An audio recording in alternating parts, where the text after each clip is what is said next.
এখানে কি টেররিস্ট আছে? সেনাবাহিনী কিন্তু এই ক্যাম্পাসে এসেছিল এবং সেনাবাহিনীকে কিভাবে ক্যাম্পাসের শিক্ষার্থীরা বিতাড়িত করেছে। আসলে আমি ব্যক্তিগতভাবে এটা বলব এবং অনেকের সাথে কথা বলে ওদের যারা সচেতন শিক্ষার্থী আছে তাদের সাথে কথা বলে যেটা মনে হলো যে আসলে কেউই সেনাবাহিনী মোতায়েনটাকে পছন্দের চোখে দেখছে না। কেননা আপনারা জানেন যে এর আগে কিন্তু আপনারা শামসুন নাহার হল ট্র্যাজেডি সম্বন্ধে মনে হয় কম বেশি সবাই জানেন যে সেনাবাহিনী কিন্তু এই ক্যাম্পাসে এসেছিল এবং সেনাবাহিনীকে কিভাবে ক্যাম্পাসের শিক্ষার্থীরা বিতাড়িত করেছে সেই ঘটনা কিন্তু বাংলাদেশের মানুষ জানেন। তো এমন আবার কোনো পরিস্থিতি যেন তৈরি না হয় সেজন্য এখন থেকে আমাদের আসলে সতর্ক থাকা দরকার। ডাকসু আহ, নির্বাচনকে এখানে কি টেররিস্ট আছে? ঢাকা বিশ্ববিদ্যালয়ের শিক্ষার্থী সবাই সবাই সচেতন শিক্ষার্থী।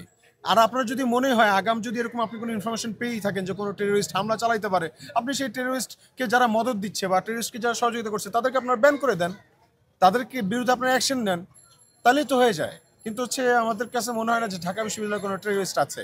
আর যদি থেকে থাকে আপনাদের যদি কোনো জানা থাকে আপনারা কাইন্ডলি হচ্ছে এখনই অ্যাকশনটা নেন যাতে ডাকসুর দিন কোনো অনাকাঙ্ক্ষিত মানে নির্বাচনের দিন কোনো অনাকাঙ্ক্ষিত ঘটনা না ঘটে।